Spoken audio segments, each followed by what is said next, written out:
We're now being joined here by our first guest, Chief Emeka Diwe, President of Association of Igbo Town Unions, the umbrella body of all the 2,152 autonomous community town unions in the southeast of Nigeria.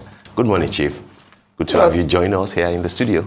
Good morning, and good morning to viewers. Yeah, good morning to you. Thank you. Thank you very much. Let's start this way. I know that your union as an umbrella body is interested in next Saturday's presidential election especially. But let's take it from the aspect of readiness within the Southeast. A lot of people have expressed concern, the issue of violence, the issue of IPOB, the issue of Monday sit at home.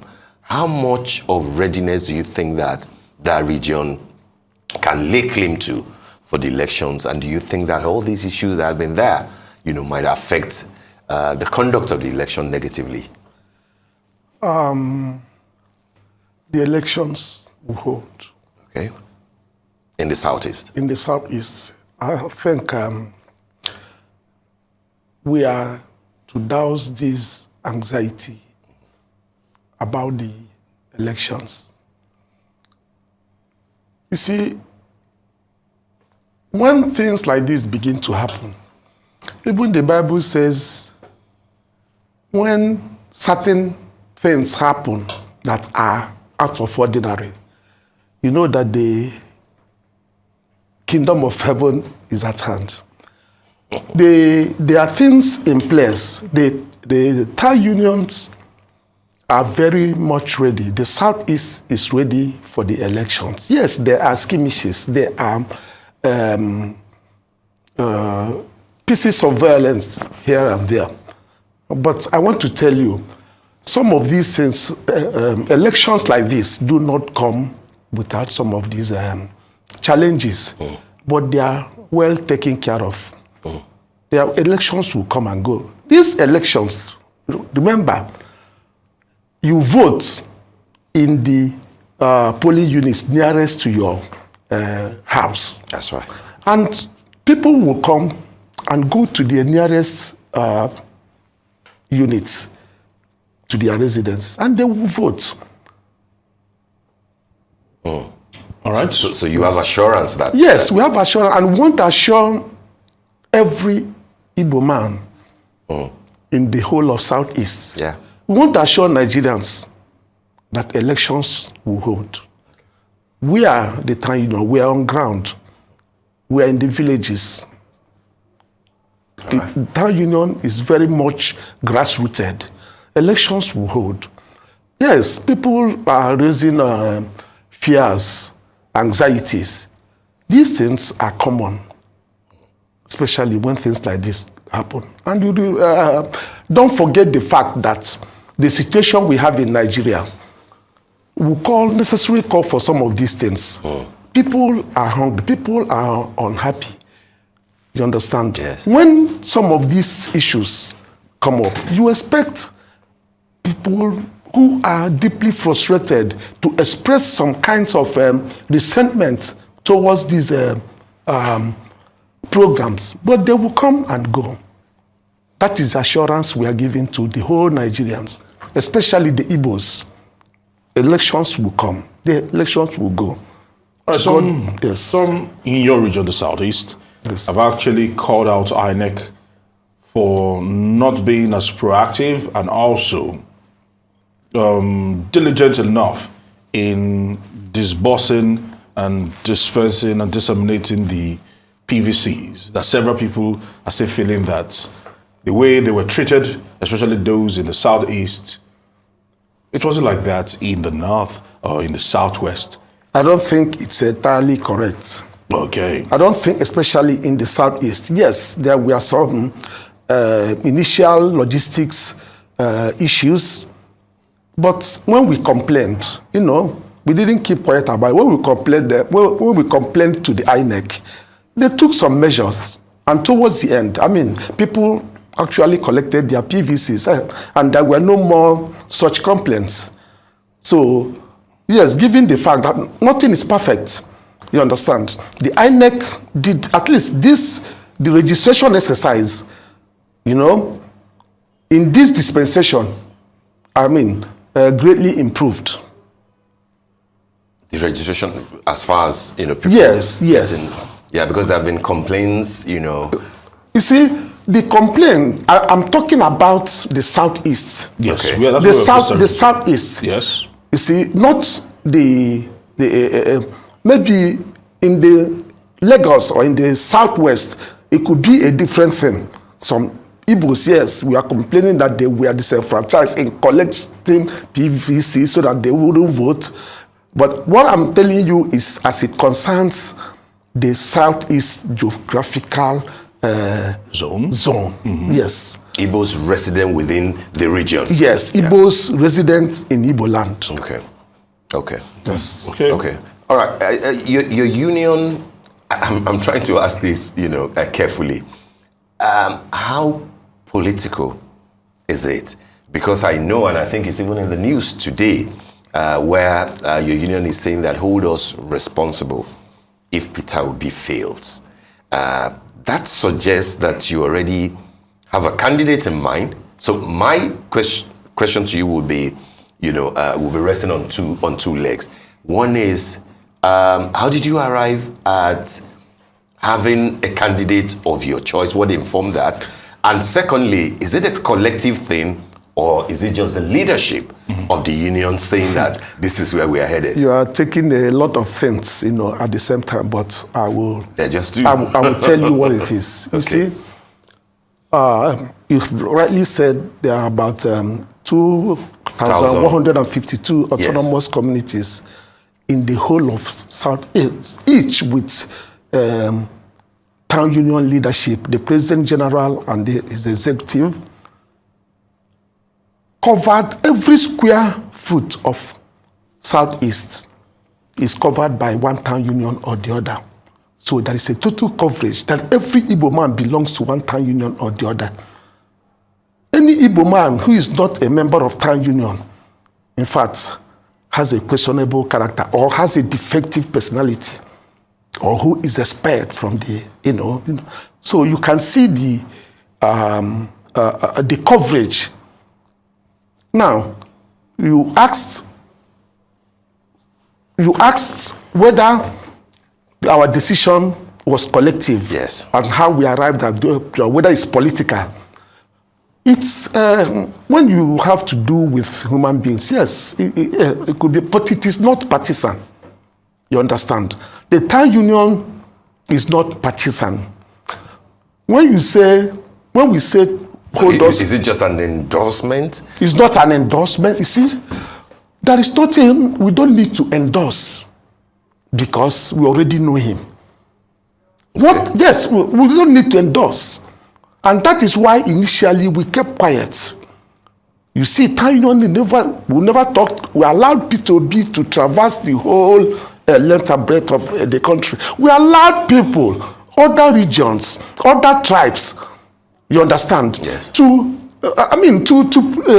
peruse the personality profile of this man.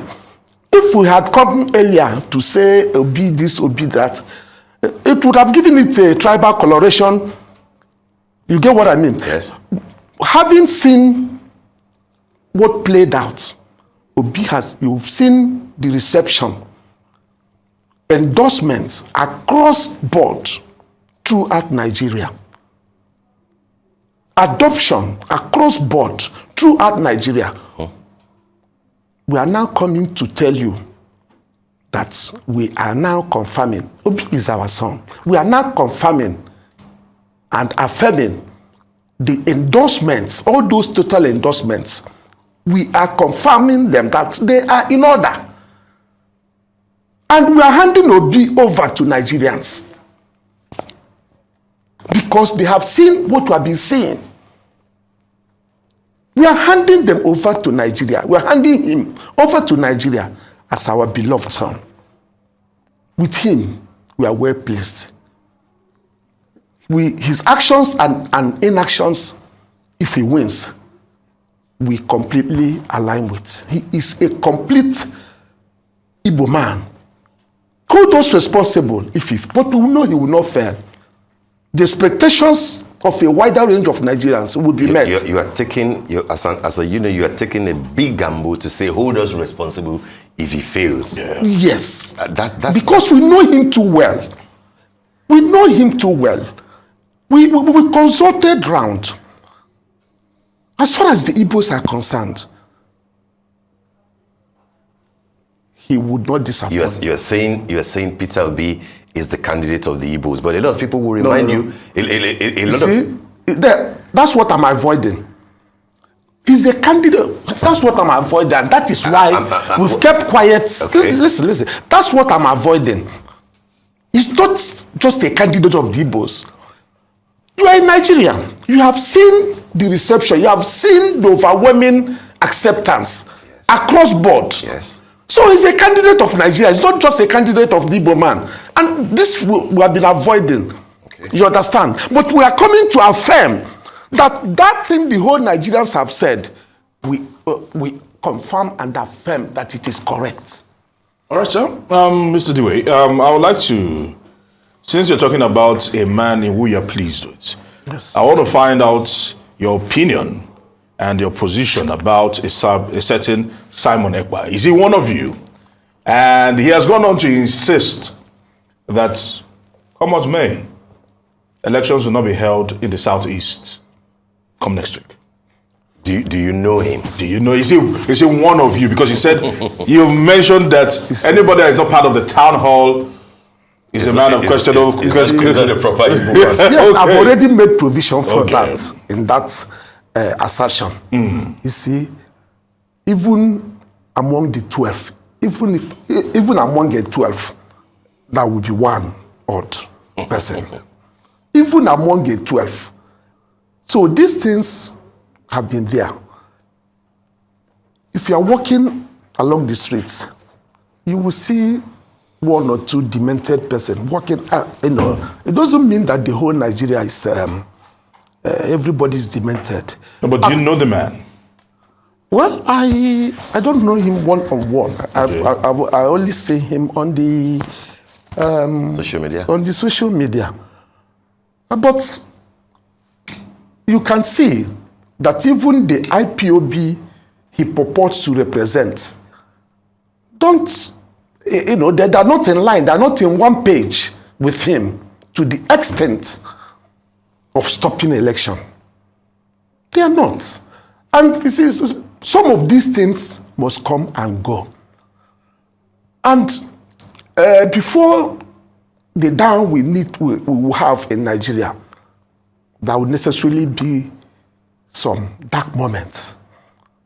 There will necessarily be some dark moments that will herald the down of a new Nigeria.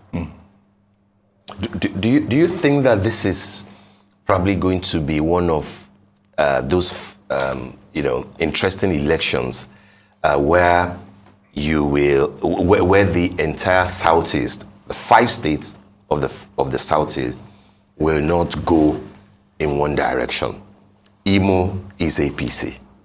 Anambra is ABGA. There are 3 PDP, governors who are, interestingly, 2 of which are not part of the PDP central direction. They are not with Atiku. But here you are with more than 2,000 Igbo Town Union saying that your preference is Peter Obi, but there is no single governor out of the 5 supporting, at least not openly, Mr. Peter Obi. Thank you. I hold on to that, at least not openly. Why would they be scared to support him openly as you are doing now? You see, politics is very complex, especially partisan politics. It's very complex, especially in Nigerian context. I want to tell you, good 18, the voting process is private. Most people who are in the other divide of this political process, especially in other parties, Yeah. I want to assure you that in the open, they will go partisan. But when they go to the polling booth, they will search their conscience. And that is the only thing that will help us and save us in Nigeria. And that is why what we advise people, look at your conscience. You see, some of these primordial calculation and permutation that this is only 5 states, they are archaic. They don't play in the modern today election. You understand? We are in the process. We are in the period of looking at who will salvage Nigeria, especially at this critical point. Nigeria is heading to, a deep abyss. And this is the time we will remove all political bias or partisan bias, ethnic bias, religious bias, and then select somebody that will actually land Nigeria into a new down. I don't need to mention him. All of us know. The presidential candidate, at least the 3 or 4, they have exposed themselves. They have offloaded their manifestos. Talk to Nigerians. Let me tell you, everybody knows the truth. And it is only the truth that will save us at this point in time. Only the truth. Truth is relative. Yes. But truth is relative. Well, it's relative, but in this case, it's generic. You understand? Yes. And unless you don't love Nigeria, unless you don't want Nigeria to remain in one piece. You understand? When you see, let me ask you a question.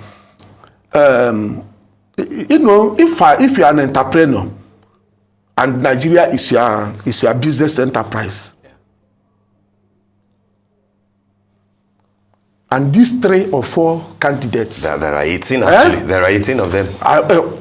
Let's concentrate on the 4 prominent ones, the forerunner. You know what I'm talking about. Yes. And they present their CV. Yes. To run your company. Yes. And you want that company to survive. Yes. Given the antecedents, given how they have, given their presentations, looking at their CVs, looking at their past records, whom will you give that business to run if you want that business to survive?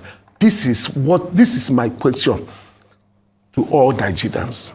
If you answer it personally with, challenging your conscience, being enslaved by only one thing, your conscience, yes, you will do the needful. Which is what millions of Nigerians, more than 93 million of Nigerians will do next Saturday, and we hope, of course, that. Yeah, before we just go briefly on this, let's talk about Nnamdi Kanu. What has your union tried to do to probably ensure that he's been released from custody? You see, we've made more than 15 releases and presentations about the propriety of releasing Nnamdi Kanu. When the courts have not made any pronouncements on his matter, that we are, emissaries to Mr. President to release him on political grounds. We join them, particularly now, on 2 grounds. Number 1, the courts. Mr. President promised that he was going to obey the court process ab initio. And the same court has granted him bail. Why not release him? Secondly, I want to tell you, we're on ground. We feel the pulse in the southeast, in the Igbo land. The release of Nnamdi Kanu would put paid to some of these challenges, security challenges. You know why? There are about 3 groups, causing a problem in the southeast. And every group says that because Nnamdi Kanu is still, rightly or wrongly, because Nnamdi Kanu is still in detention, why don't we release Nnamdi Kanu to know who will go on? And I want to tell you, if that is done, because the youths, you can't take it away from them. They have the sympathy, you understand? They have his sympathy. And the moment that is done, you know, it will douse this anxiety automatically. Okay. And the federal government doesn't lose anything releasing him, especially hiding under the this thing of the courts saying so. What do you lose? Or are they enjoying these challenges in the Southeast? You understand? Okay, Chief Emeka Diwe, we want to thank you so much for joining us on the morning show this morning. President, Association of Igbo Town Unions, thanks for joining us on the show today. A pleasure, sir. Thank you.